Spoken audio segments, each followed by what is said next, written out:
मोदी का मार्गदर्शन, योगी का आश्वासन, महेश शर्मा की मेहनत ने कमाल कर दिया। सालों की मेहनत रंग लाई। एनसीआर के 2.5 लाख लोगों को अब मिलेगा घर।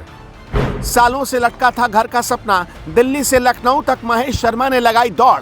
कई राउंड सीएम योगी के साथ हुई बैठक, तब जाकर फाइल हुआ साइन। जैसे ही आया इतना बड़ा फैसला, एनसीआर के लोग बोल पड़े, सांसद हो तो ऐसा। महेश शर्मा के विरोधी भी मलते रहे हाथ। एक झटके में आम लोगों के लिए लेकर आ गए राहत। यकीन मानिए, जैसे ही ये खबर लोगों के सामने आई, पूरे एनसीआर में दिवाली और होली जैसा जश्न मनने लगा। लाखों लोगों की करोड़ों अरबों की संपत्ति अधर में लटकी थी। किसी को ये नहीं पता था कि उनके हक का मकान कब तक उन्हें मिलेगा। कई लोगों ने पैसे लगा दिए, लेकिन रजिस्ट्री पर रोक की वजह से अचानक सबकी सांसें अटकी हुई थी। मकान खरीदने के बाद लोगों को रहने के लिए छत नसीब नहीं हो पा रहा था। जिनको छत मिल गई थी वो इस कश्मकश में डूबे थे कि पता नहीं ये छत भी कब उनसे छिन जाए। सच पूछिए तो एक जनप्रतिनिधि के तौर पर गौतम बुद्ध नगर के सांसद महेश शर्मा ने एक जिम्मेदारी उठाई।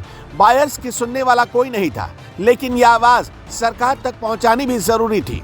1-2 लोगों का सवाल नहीं था, सवाल था एनसीआर के 2.5 लाख परिवारों का। इसमें कोई वोट बैंक की राजनीति नहीं थी, क्योंकि कोई बिहार से आया था, कोई उत्तर प्रदेश के अलग अलग हिस्सों से आया था, कोई मध्य प्रदेश से था। कहने का मतलब, जहां भारत के कोने कोने से लोग आकर बसे, वहां पर उनकी मेहनत की कमाई ऐसा लग रहा था कि डूबती जा रही है। किसी ने बैंक से लोन लिया, किसी ने बच्चों की पढ़ाई रुकवा दी, कोई अपने गांव की जमीन बेचकर अपने सपनों का महल खरीदने पैसा लेकर आया था। कई लोग तो बैंक से लोन तक ले चुके थे।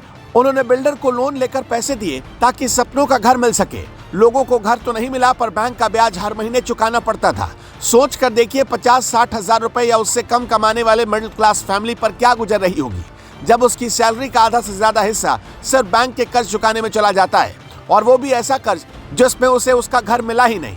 नोएडा, ग्रेटर नोएडा और एनसीआर के लाखों लोगों को कैसे राहत मिली और गौतम बुद्ध नगर के सांसद महेश शर्मा का इसमें क्या रोल था, अगले 1 मिनट में आपको समझाते हैं।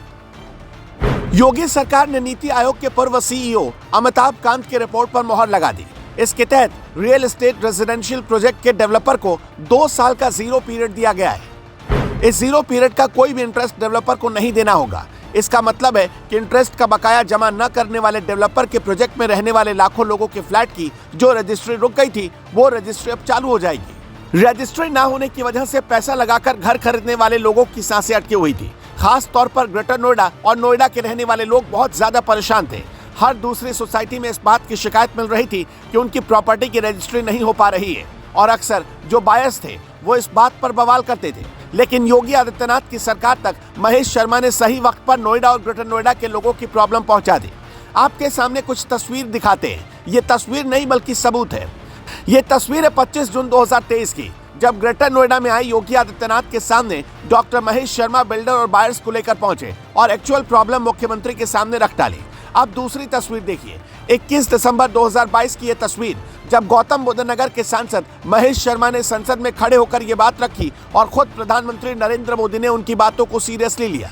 कुछ ही दिनों में योगी आदित्यनाथ ने एक कमेटी बनाई, जिसमें नीति आयोग के पूर्व सीईओ अमिताभ कांत को अध्यक्षता सौंप दी गई, और करीब 1 साल की मेहनत अब रंग लेकर आ रही है। अगर आप इसे सिर्फ खबर भर समझते हैं तो आप बहुत बड़ी गलती कर रहे हैं। सच पूछिए तो 2.5 लाख से ज्यादा लोगों की मुरझाई हुई उम्मीद फिर से जिंदा हो गई।